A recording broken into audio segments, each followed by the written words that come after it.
Meu nome é Marjorie Jasper, eu sou neuropsicóloga e eu quero falar com você sobre o transtorno de ansiedade generalizada. Então, esse é um tema que ele aparece muito na clínica e muitas vezes acaba passando desapercebido, justamente porque as pessoas elas acabam dizendo que a ansiedade é uma coisa que faz parte do dia a dia, né?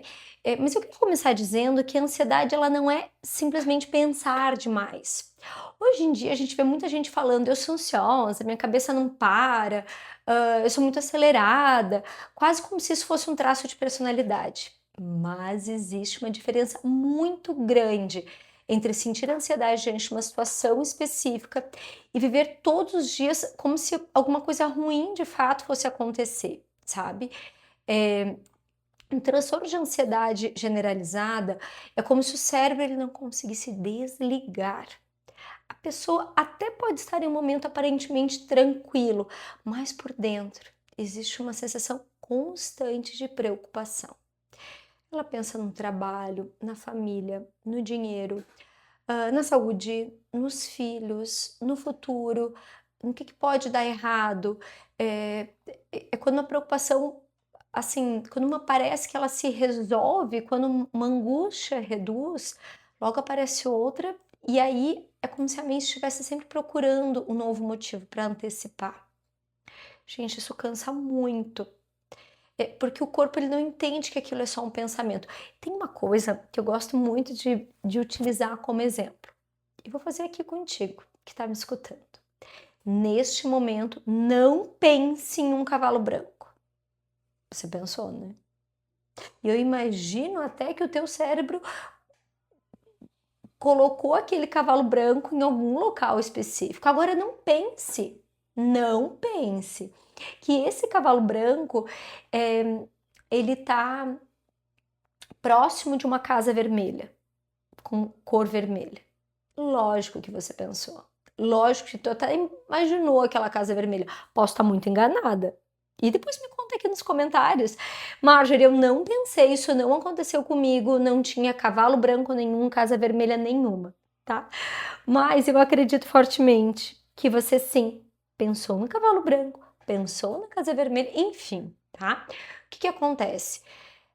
O nosso corpo ele acaba reagindo como se houvesse uma ameaça acontecendo. E aí vem todas aquelas reações fisiológicas. Por quê? Porque assim como o nosso cérebro desenhou um cavalo próximo de uma casa vermelha, nosso corpo, os nossos pensamentos, quando vêm antecipando coisas ruins, esses pensamentos ansiosos o tempo todo, o nosso corpo ele sente como se aquelas coisas ruins elas estivessem de fato próximas a acontecer, tá? Então a pessoa começa a viver assim uma tensão muscular, dor de cabeça, aperto no peito, taquicardia, desconforto no estômago, dificuldade para dormir, irritabilidade. Muitas vezes ela acorda cansada, passa o dia inteiro cansada, vai dormir cansada sem entender exatamente o motivo. Bom, uma coisa que eu vejo muito e que nem sempre essa ansiedade ela aparece como uma crise, às vezes ela aparece como um excesso de controle. Então, como um perfeccionismo, por exemplo, aqui nós estamos falando de um transtorno psiquiátrico, que é o transtorno de ansiedade generalizada, né? E que ele é de muito difícil diagnóstico na nossa sociedade. A gente acaba tendo mesmo essas dificuldades com os profissionais de saúde mental para fazer esse diagnóstico, né? Essa pessoa ela também pode apresentar uma dificuldade de descansar, como uma necessidade de prever tudo, como aquela sensação de que se ela parar em algum momento, tudo vai desandar, né? Tenta pensar num exemplo, assim, daquela pessoa que quer resolver tudo, que está sempre disponível, que parece muito responsável, por exemplo, tá? Muito produtiva. Às vezes, por trás disso, tem um cérebro em alerta há muito tempo.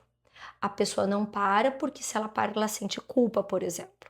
Ela não descansa porque sente que já deveria estar fazendo alguma coisa, não consegue aproveitar um bom momento, porque a cabeça ela já está pensando no próximo problema, né?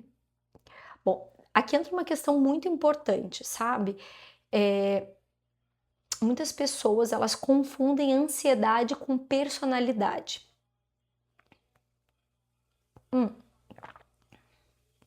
Aí elas dizem assim no consultório: mas eu sempre fui assim. Eu sou preocupada mesmo, eu sou uma pessoa intensa, eu sou muito exigente comigo mesma. Mas em alguns casos, aquilo não é simplesmente um jeito de ser. Pode ser um sistema nervoso sobrecarregado, tentando manter tudo sob controle para se sentir seguro. Por favor, isso não significa de forma alguma fraqueza, tá? Pelo contrário, muitas vezes são pessoas que passaram anos dando conta de muita coisa, sustentando responsabilidades, cuidando dos outros, resolvendo problemas, segurando situações difíceis. E aí o cérebro, ele aprende a viver nesse modo meio que de sobrevivência. E depois, mesmo quando o perigo ele não tá mais ali, ele continua funcionando como se estivesse. Gente, por isso que quando nós falamos de transtorno de ansiedade generalizada, não estamos falando de uma pessoa dramática ou exagerada, não é isso, tá? Estamos falando de um sofrimento real, de uma mente que ela tá tentando proteger a pessoa, mas que acaba colocando essa pessoa em exaustão. Lembra da historinha do cavalo branco que eu comentei anteriormente? Imagina um cérebro que está o tempo todo antecipando situações, antecipando. Realmente fica muito difícil. Por quê? Porque aquele cérebro ele vai desenhando aquelas histórias, assim como nós, por pensarmos, mesmo que eu dissesse para não pensar, em um cavalo branco, mesmo que nós estivéssemos ali com um comando, não pense, não pense, não pense. A gente pensou, o que que ocorre? Uma pessoa que sofre desse transtorno psiquiátrico, ela tem uma grande dificuldade em não pensar, em não sofrer, em não antecipar os problemas. Talvez em algum momento você está aqui me escutando e pense assim: bom, mas todo mundo que se preocupa tem transtorno de ansiedade generalizada, por exemplo? Não é bem assim, tá? A preocupação ela faz parte da vida. O problema é quando ela se torna constante, intensa, difícil de controlar, e começa a afetar o sono, por exemplo, o humor, o corpo, os relacionamentos, o trabalho, a qualidade de vida, enfim. É quando a pessoa não consegue mais estar de fato inteira no presente, porque a mente está sempre no futuro. Então, eu estou aqui conversando com vocês e a minha mente está longe, longe. Eu estou só de corpo presente, repetindo como um papagaio, tá? E a minha mente está longe. Bom, aqui a gente pode entender falas assim que o sujeito ele está sim com critérios que podem fechar diagnóstico de transtorno de ansiedade generalizada. Vai me contando aqui, você se sente assim? Você já passou por uma situação como essa? Me conta. Eu quero saber um pouquinho mais de ti, eu quero conhecer esse público que está me assistindo por esse canal também. Aproveito para te convidar para me seguir também nas minhas outras redes sociais, no Instagram, por exemplo. Tá? Corre lá que eu todo dia estou trazendo um conteúdo novo para você. Bom, deixa eu contar para vocês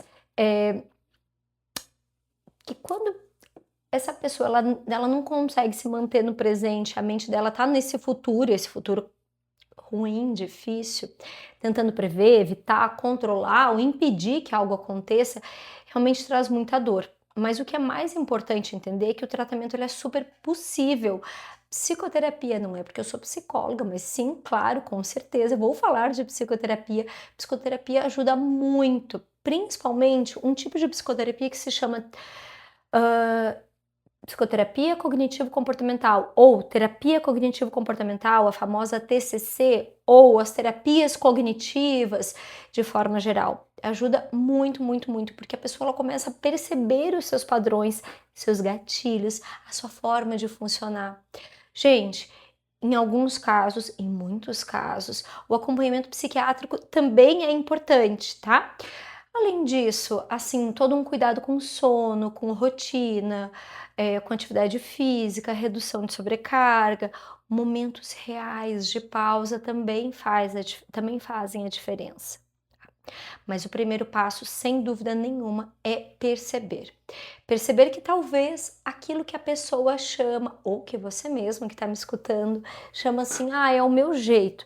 Na verdade, é quase como um pedido de cuidado. Perceber que viver em alerta o tempo todo não deve ser normalizado, que você não precisa, ou alguém que você ama, que você gosta, ou que você conhece, não precisa adoecer para buscar ajuda, porque muita gente passa assim anos funcionando bem por fora e desmoronando por dentro, sabe? Trabalha, cuida de casa, cuida dos filhos, responde mensagem, cumpre agenda, sorri, produz, mas internamente vive uma tensão constante. E aí eu te digo assim, talvez a pergunta mais importante é: será que você está vivendo ou tentando impedir que alguma coisa terrível aconteça? Se faz sentido para ti escutar conteúdos como esse, ou se tem alguém que você conhece que está passando por algo parecido, encaminhe esse vídeo. É super importante que você traga situações como essas para as pessoas que você gosta, porque muitas vezes elas nem sabem que coisas assim podem estar acontecendo e que isso tem um nome, tem tratamento e que não é saudável viver neste constante alerta.